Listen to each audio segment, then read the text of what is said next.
Hola, sean bienvenidos a un video más de su curso de teoría de la medida. En esta ocasión trabajaremos al conjunto de Cantor. Empezaremos definiendo qué es el conjunto de Cantor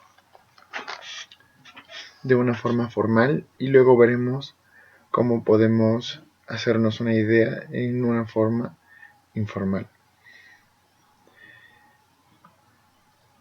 Dicho esto, sea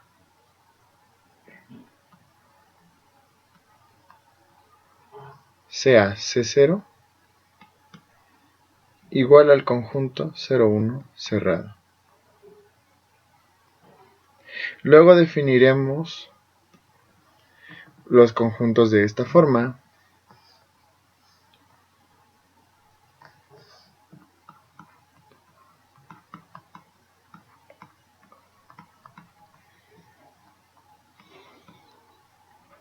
Vamos a definir un conjunto así como un conjunto NA más P, tal vez que A en A.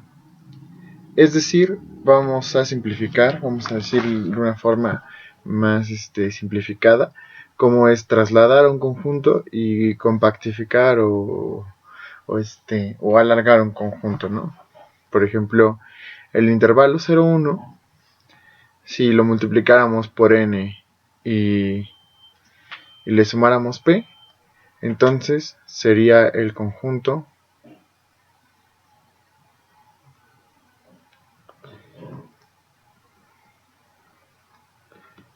NA más p. El conjunto p, NA más p. ¿Por qué? Porque el mínimo sería el 0 y pues el 0 por n sería 0. Y más p pues sería la p, ¿no? Entonces, y de este lado, todos sumados, ¿no? Claro, en el caso de que n y p sean números positivos, ¿no? Si fueran números negativos, se podría hacer, se iría para atrás. El punto es que te lo trasladas en p, ¿no? O lo retrocedes en p. De acuerdo. Entonces, dicho esto, vamos a elegir una cadena. Vamos a tomar C1 como un tercio de C0 unión un tercio de C0 más 2 tercios. Entonces, de esta forma, C2 es un tercio de C1 unión un tercio de C1 más 2 tercios. Notemos que de hecho un tercio de C0 es el conjunto 0, un tercio. ¿Por qué? Porque si X pertenece a C0, si X en C0, entonces X está entre 1 y 0. Si a esto lo dividimos entre 3, por aquí queda un tercio y por aquí queda un tercio. ¿Ok? Entonces, X pertenecería a 1 entre 3 de C0. Y por lo tanto, como es menor o igual que un tercio como es menor o igual que tercio y mayor o igual que 0, entonces X está entre el 0 y el 1, ¿no?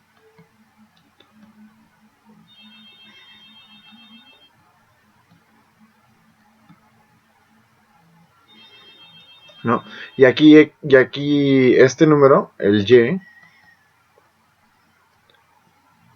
igual a un tercio de X, pertenece a Y0, a X, Y es el que pertenece a un tercio de C0, ¿no? Porque está compuesto del múltiplo de un tercio y un X que vive en C0. Entonces pertenece a un tercio de C0.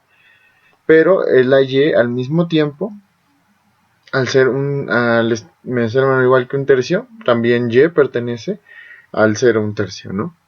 Entonces, pues pertenece a ambos, ¿no? Entonces en realidad estamos hablando del mismo conjunto. Y entonces de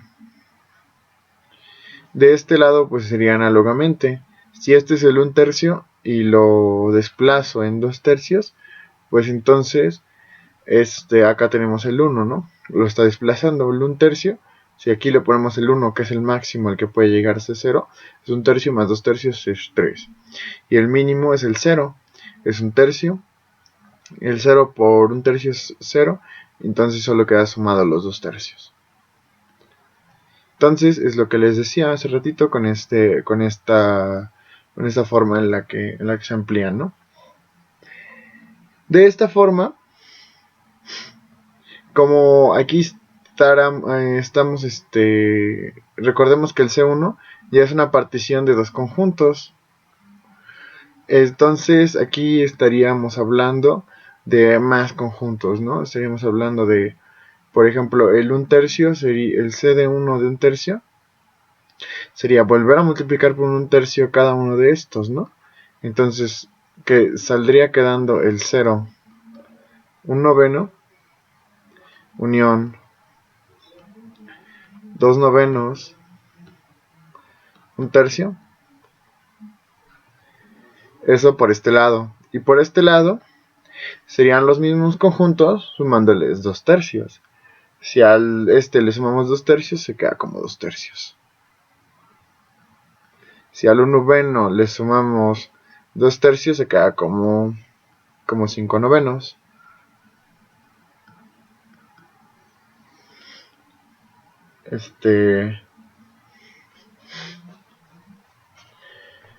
7/9. Se queda como 7/9.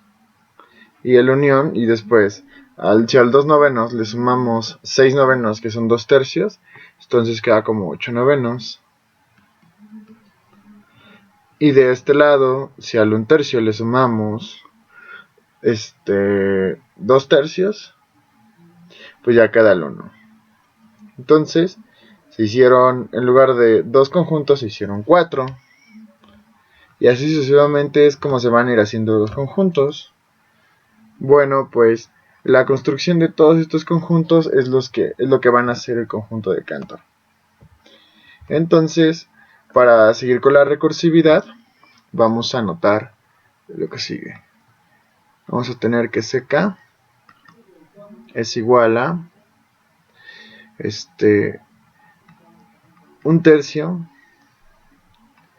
de CK menos 1 unión 1/3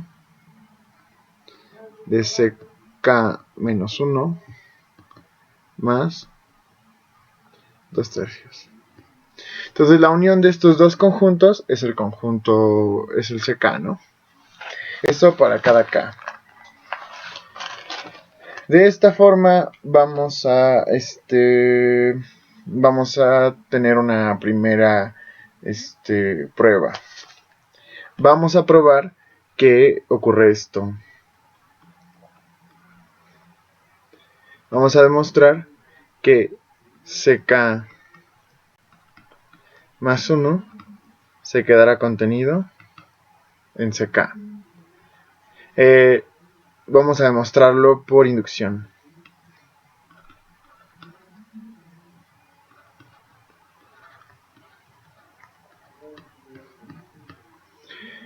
Entonces iremos con la demostración de la siguiente forma.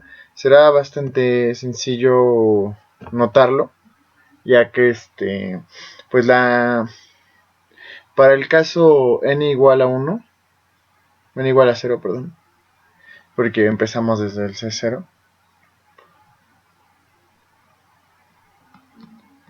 Para el caso n igual a 0, tenemos que C1 se queda contenido en C0.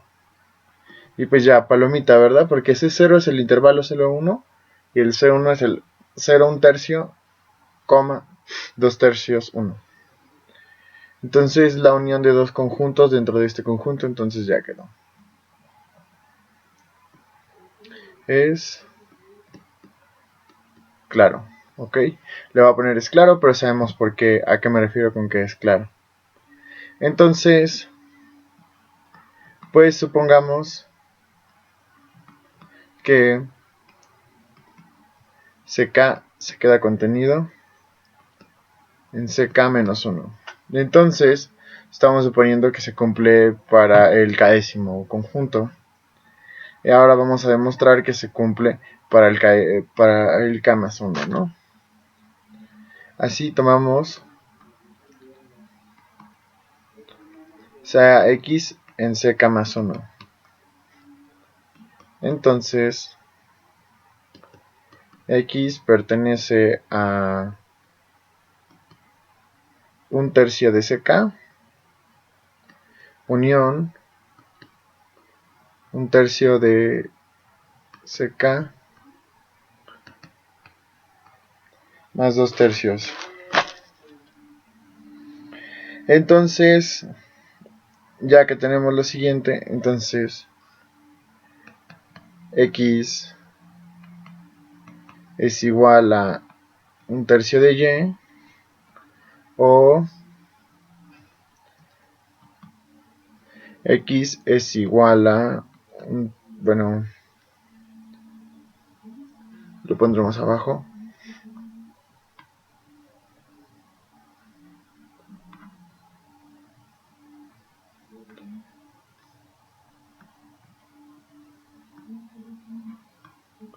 X es igual a 1/3 de Y más 2/3.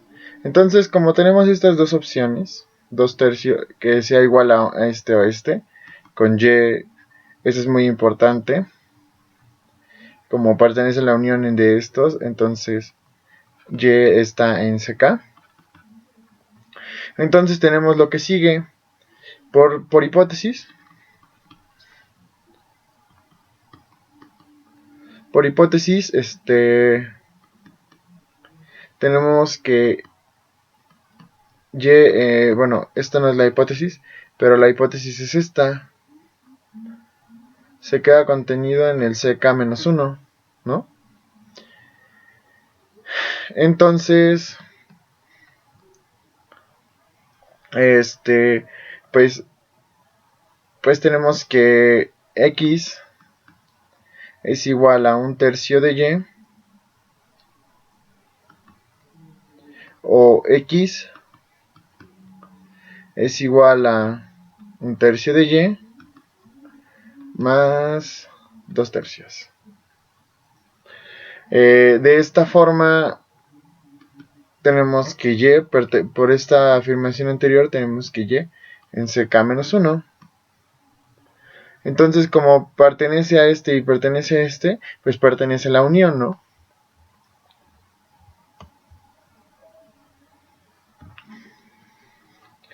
Entonces,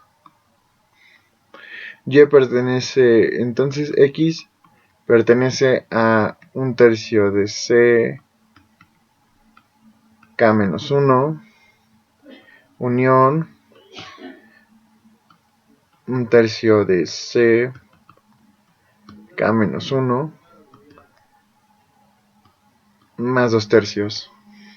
Entonces pertenece a este o pertenece a este, pero eso es la definición por recursión. Esa era la definición de CK. Entonces, X pertenece a CK. Por lo tanto, se cumple la afirmación. CK más 1 se queda contenido en CK. De esta forma, y gracias a todo esto, podemos definir a Cantor, ya que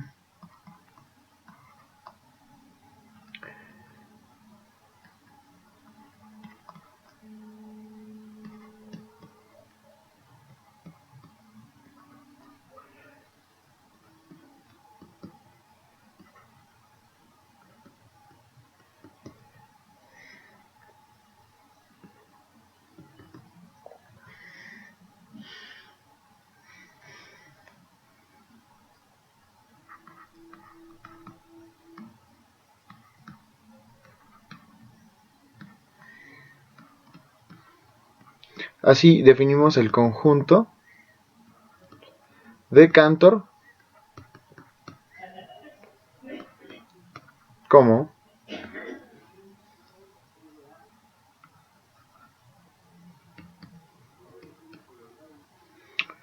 esta intersección, la cual tiene sentido construir y darle nombre, ya que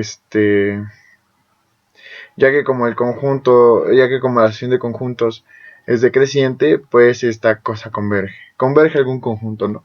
No estamos hablando de un conjunto arbitrario, no estamos hablando de algo que podría no converger, sino que ya sabemos que converge un conjunto, y el conjunto al que converge es el conjunto de Cantor. De esta forma, formalmente se define el conjunto de Cantor. Ahora, una definición un poco más plausible o un poco mejor ilustrada sería esta. Por acá tenemos el 0, por acá tenemos el 1. Lo que hace el conjunto de Cantor con el C1 y la unión del otro es primero, tomas el conjunto, un tercio, y el 2 tercios. Y te vas a quedar con este y con este.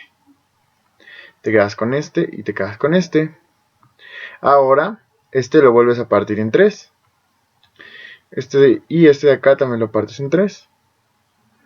Entonces por acá, pues después de 2 tercios y lo seguimos partiendo en 3, está el 7 novenos y el 8 novenos. Estos se quedan aquí, el 7 novenos, el 8 novenos.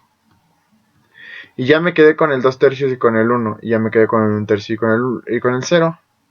Entonces me voy a volver a quedar con los abiertos. Me voy a quedar con otra vez de lo que está en medio. Me voy a volver a quedar con, lo voy a dividir en 3 otra vez. Y así sucesivamente. Esta parte de aquí también me va a quedar con los 3, ¿no? Entonces, por ejemplo, el 1 tercio lo separamos otra vez en 3. Y lo paramos otra vez en 3. Y así sucesivamente, ¿no? Entonces, nos damos cuenta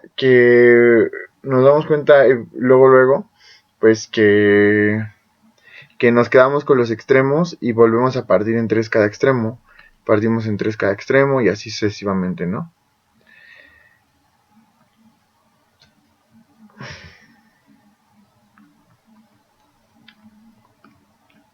Entonces me quedo con los extremos y los voy partiendo. Y así es como se va obteniendo el conjunto de Cantor. Lo separo, lo parto. Esto no lo quiero, perdón. Yo he dicho que esto era, pero no es esto. Son los extremos, siempre son los extremos, ¿no? Y siempre me voy quedando con los extremos. Los extremos me los quedo y los parto en 3 partes iguales otra vez y me voy quedando con los extremos. De esta forma se va construyendo el conjunto de Cantor. Tiene una representación ternaria. Ahorita les vamos a explicar qué es ternaria. Y precisamente este ejercicio nos va a ayudar a entender los conjuntos de Cantor. Entonces, se hace el conjunto de Cantor y vamos a demostrar esas 3 cosas. Primero, que A es compacto, que es denso en ninguna parte y que no tiene puntos aislados. Luego vamos a demostrar que la medida del Lebesgue de Cantor es el 0. Y luego, por último, vamos a demostrar que la cardinalidad de Cantor es el continuo. Dicho de otra forma, vamos a demostrar que la cardinalidad de es la cardinalidad de los reales. Está muy loco, ¿no? Vamos a tener un conjunto de medida 0 que tiene una cardinalidad igual a la de los reales.